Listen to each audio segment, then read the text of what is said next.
ഞാനിപ്പോൾ മറ്റു കൂടുതൽ കാര്യങ്ങളിലേക്ക് കടന്നു പോകുന്നില്ല. അപ്പൊ GST ഉൾപ്പെടെയുള്ള കാര്യങ്ങളെ സംബന്ധിച്ചൊക്കെയുള്ള ചർച്ചകൾ ഇപ്പൊ നടന്നുകൊണ്ടിരിക്കുന്ന ഒരു സമയമാണ്. GSTയുടെ കാര്യം നിങ്ങൾക്ക് എല്ലാവർക്കും അറിയാം. ഇപ്പോൾ GSTയിൽ കുറെ കാലങ്ങളായി നമ്മളെല്ലാവരും ആവശ്യപ്പെടുന്ന തരത്തിലുള്ള ഒരു ഏകീകരണത്തിനെ സംബന്ധിച്ചൊരു പ്രഖ്യാപനം നടത്തി. പക്ഷെ ആ ഏകീകരണത്തിന്റെ ഗുണം, ആ GSTയിലെ കുറവ് വരുത്തിയതിന്റെ ഗുണം, അത് ജനങ്ങൾക്ക് കിട്ടുന്ന തരത്തിലുള്ള ഇടപെടലുകളും വിലയിൽ അതിനനുസരിച്ചിട്ടുള്ള മാറ്റങ്ങളും വരുത്താൻ കമ്പനികൾ, ഈ പറയുന്ന കോർപ്പറേറ്റുകൾ ഉൾപ്പെടെയുള്ള ഉൽപ്പന്നങ്ങളെ ഒന്നിച്ച് ഉൽപ്പാദിപ്പിച്ച് സമാഹരിച്ച് ഈ ചെയിനിലൂടെ വിൽക്കുന്ന കമ്പനികൾ തയ്യാറാവാതിരിക്കുമ്പോൾ ഇതിന്റെ ഗുണം അവർക്ക് ലഭിക്കാതെ പോകുന്ന ഒരു സാഹചര്യം ഉണ്ടാക്കാൻ നോക്കുന്നു എന്നുള്ളത് അത് തീർച്ചയായിട്ടും തിരുത്തപ്പെടേണ്ട ഒന്നാണ്. GSTയിലെ ശതമാനത്തിന്റെ കുറവ് വിലയിൽ പ്രതിഫലിച്ചാലേ അതിന്റെ ഗുണം ജനങ്ങൾക്ക് നേരിട്ട് കിട്ടുള്ളൂ. ആ ശതമാനത്തിന്റെ കുറവ് പ്രോഡക്റ്റിന്റെ വിലയിൽ ഒരു തരത്തിലുള്ള മാറ്റവും സൃഷ്ടിക്കാതെ അതും കൂടെ ലാഭത്തിന്റെ മാർജിനിലേക്ക് കൂട്ടിവെക്കുന്ന നയസമീപനം ശരിയല്ല. GSTയിൽ വരുത്തിയ കുറവിന്റെ ഗുണം പൂർണ്ണമായും ജനങ്ങൾക്ക് ലഭിക്കുന്ന തരത്തിൽ ഉൽപ്പന്നങ്ങളുടെ നിർമ്മാതാക്കളായ വൻകിട കമ്പനിക്കാർ അവരുടെ ഉൽപ്പന്നങ്ങളുടെ വില തന്നെ കുറക്കണം എന്നുള്ള ആവശ്യത്തിൽ അടിയുറച്ച് വ്യാപാരികളുടെയും ജനങ്ങളുടെയും ശബ്ദമാവാനും കഴിയാവുന്ന അവസരങ്ങളിൽ ജനപ്രതിനിധികൾ എന്ന നിലയ്ക്ക് ഞങ്ങൾ എല്ലാവരും പരിശ്രമിക്കും എന്നുകൂടെ സാന്ദർഭികമായിട്ട് ഈ വേദിയിൽ സൂചിപ്പിക്കാൻ ആഗ്രഹിക്കുകയാണ്. എന്താണെങ്കിലും ഇന്ന് ചടങ്ങിന് 3 മണിക്ക് ഞാൻ എത്തിച്ചേരണമെന്ന് ആഗ്രഹിച്ചിരുന്നതാണ്. പക്ഷെ അപ്പോഴാണ് നമ്മുടെ പ്രിയപ്പെട്ട തൃശ്ശൂർ ആർച്ച് ബിഷപ്പായിരുന്ന ജേക്കബ് മാർ തൂങ്കുഴി പിതാവിന്റെ ഭൗതിക ശരീരം ഇന്ന് അവസാന ശുശ്രൂഷക്കും അന്ത്യകർമ്മങ്ങൾക്കും വേണ്ടി കോഴിക്കോട് എത്തിച്ചത്. അപ്പൊ 4:30 മണിക്ക് ദേവേലി കോളേജിലെ പള്ളിയിൽ അവിടെ പൊതുദർശനത്തിന് വെച്ചിരുന്നു. ആ സമയത്ത് കോഴിക്കോട് ജില്ലയിൽ നിന്നും കൂടെ ഒരു ജനപ്രതിനിധി എന്ന നിലക്ക് അദ്ദേഹത്തിന്റെ അന്ത്യാഭിലാഷമായിരുന്നു ഈ ജില്ലയിൽ ആ പ്രസ്തുത പള്ളിയിൽ വെച്ച് കർമ്മങ്ങൾ നടത്തണം എന്നത്. അപ്പൊ അവിടെ പങ്കെടുക്കേണ്ടതിന്റെ ഒരു അനിവാര്യത കൂടി ഉള്ളത് കൊണ്ടാണ് അവിടെ പോയപ്പോൾ ഞാൻ സുനന്ദനോട് എന്നോട് പരിപാടി പറഞ്ഞു. സുനന്ദ ഇബ്രാഹിമൊക്കെ കാര്യങ്ങൾ പറഞ്ഞിട്ട് ഞാൻ വിചാരിച്ചത് പരിപാടിക്ക് മാറ്റം വരുത്തണം എന്ന് പറഞ്ഞപ്പോൾ 3 മണിന്റെ പരിപാടി ഇനിയിപ്പോൾ 6 മണിക്ക് എങ്ങനെ തലേദിവസം വിളിച്ചു പറഞ്ഞ ആൾക്ക്, അതുകൊണ്ട് ഞങ്ങൾ 3 മണിക്ക് തന്നെ നടത്താം, MP വേറൊരു പരിപാടി വന്നാൽ മതി എന്നൊക്കെ പറയുന്നത് ഞാൻ വിചാരിച്ചു. പക്ഷെ 3 മണി എന്ന് പറഞ്ഞപ്പോൾ അപ്പോഴൊക്കെ 6 മണി ആക്കി എന്ന് പറഞ്ഞപ്പോൾ പിന്നെ ഞാൻ നോട്ടീസിൽ കാണുന്നത് വാട്സപ്പിൽ മെസ്സേജുകളൊന്നും അയച്ചെന്നത് 6 മണിക്ക് തന്നെ ആക്കി എന്നുള്ളതാണ്. ആ മാറ്റം ഉണ്ടായിട്ടും ഇവിടെ എല്ലാവരോടും വന്നു ചേർന്നവരോട് പ്രത്യേകം നന്ദി പറയുന്നു. അതിന്റെ പേരിൽ എന്തെങ്കിലും അസൗകര്യങ്ങൾ ഉണ്ടായിട്ടുണ്ടെങ്കിൽ അവരോട് ക്ഷമയും ചോദിക്കുന്നു. അതിന്റെ പേരിൽ ആർക്കെങ്കിലും സൗകര്യം ഉണ്ടായിട്ടുണ്ടെങ്കിൽ സന്തോഷം, നിങ്ങൾ പിന്നെ പേഴ്സണലി കണ്ടോളാം. എന്തായാലും സംഘടന നടത്തുന്ന ഈ നല്ല എല്ലാ ഉദ്യമങ്ങൾക്കും തീർച്ചയായിട്ടും ഞങ്ങളുടെ എല്ലാവരുടെയും പിന്തുണയുണ്ടാവും. നേരത്തെ ഇവിടെ സൂചിപ്പിക്കപ്പെട്ടതുപോലെ തന്നെ വ്യാപാരികളുടെ, കച്ചവടക്കാരുടെ, ചെറുകിട കച്ചവടക്കാരുടെ, ആളുകളുടെ ബൈയിങ് ബിഹേവിയർ ഒക്കെ മാറിക്കൊണ്ടിരിക്കുകയാണ്. ഒരു ചെറുകിട സ്ഥാപനം ഇങ്ങനെ ഇവിടെ തുറന്ന് പ്രവർത്തിക്കുന്നതിന്റെ അനിവാര്യത എന്താണ് എന്നുള്ളത് ഞാൻ നേരത്തെ പറഞ്ഞ കാര്യങ്ങൾ വെച്ച് ആലോചിച്ചാൽ തന്നെ നമുക്ക് മനസ്സിലാവും.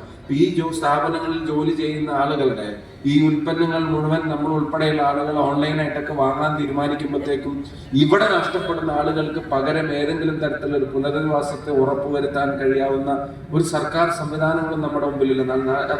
അത് പ്രാക്ടിക്കലി പോസിബിൾ അല്ല. അപ്പൊ അങ്ങനെ ചെറുതാണെങ്കിലും വലുതാണെങ്കിലും അവരൊക്കെ നിലനിന്ന് പോവുക എന്നുള്ളത് ഒരു വലിയ നെസസിറ്റിയാണ്. കാരണം അത്രയും കുടുംബങ്ങളിൽ കഴിയുന്ന ആളുകൾക്ക് അവരുടെ കുടുംബത്തിന് വരുമാനത്തിന് മറ്റെന്താണ് മാർഗം? അപ്പൊ അതുകൊണ്ട് അത് നിലനിൽക്കുന്ന ഒരു അനിവാര്യതയാണ്. അതിനുവേണ്ടി നിരന്തരം ശബ്ദമുയർത്തുന്ന സംഘടനയ്ക്ക് നിങ്ങളുടെ ന്യായമായ അവകാശങ്ങൾക്ക് വേണ്ടി ശബ്ദമുയർത്തുന്നവരുടെ പട്ടികയിൽ MP എന്നുള്ള നിലയിൽ ഞാനും ഉണ്ടായിരിക്കും എന്നുകൂടെ സാന്ദർഭികമായി സൂചിപ്പിച്ചുകൊണ്ട് പ്രിയപ്പെട്ട ശ്രീ KM അരവിന്ദാക്ഷൻ അവർ നമ്മുടെ പന്തിരിക്കര യൂണിറ്റിന്റെ ജനറൽ സെക്രട്ടറി, അതുപോലെ തന്നെ വൈസ് പ്രസിഡന്റ് പ്രിയപ്പെട്ട ശ്രീ ഷെരീഫ്, നമ്മുടെ യൂണിറ്റിന്റെ പ്രസിഡന്റ്, എന്നോട് നേരത്തെ പറയുന്നത് സ്വാത്വികനായ മനുഷ്യനാണ് അബൂബക്കർക്ക എന്നുള്ളത് പറയായിരുന്നു. അപ്പം പ്രിയപ്പെട്ട ഞാനും പറഞ്ഞിട്ടുണ്ട്, എന്തെങ്കിലും അരി ആവശ്യത്തിനൊക്കെ ഇനി പ്രസിഡന്റിനെ ഞാൻ നേരിട്ട് വിളിച്ചോളാം എന്നുള്ളത് ഞാനോട് പറഞ്ഞു ഏൽപ്പിച്ചത്. എൻ്റെ കാര്യത്തിനല്ല, പൊതുകാര്യങ്ങൾക്ക്. അത് സ്റ്റേജിൽ വെച്ച് പറഞ്ഞ പിന്നെ എനിക്ക് ചോദിക്കാമല്ലോ, അന്ന് ഞാൻ പറഞ്ഞ കാര്യം ഉണ്ടായിരുന്നല്ലോ.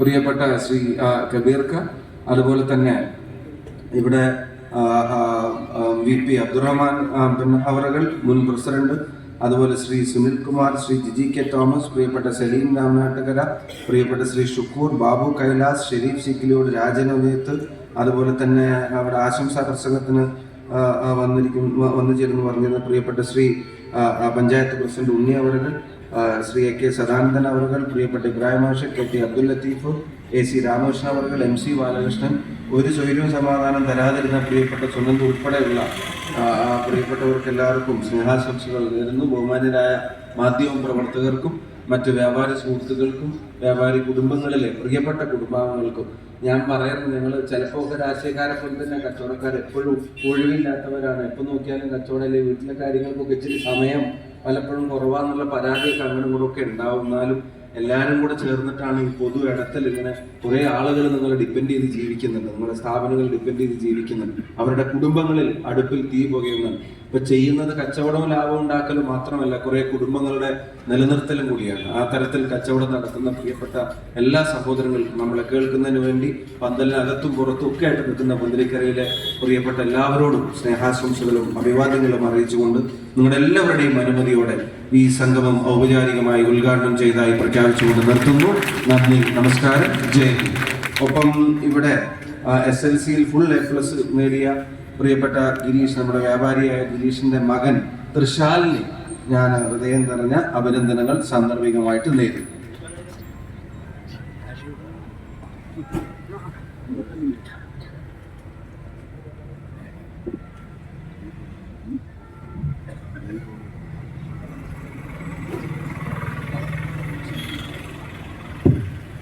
ഗിരീഷിൻ്റെ മാതാപിതാക്കൾ ഒന്ന് സ്റ്റേജിലേക്ക് വരണമെന്ന്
അങ്ങോട്ടേക്ക്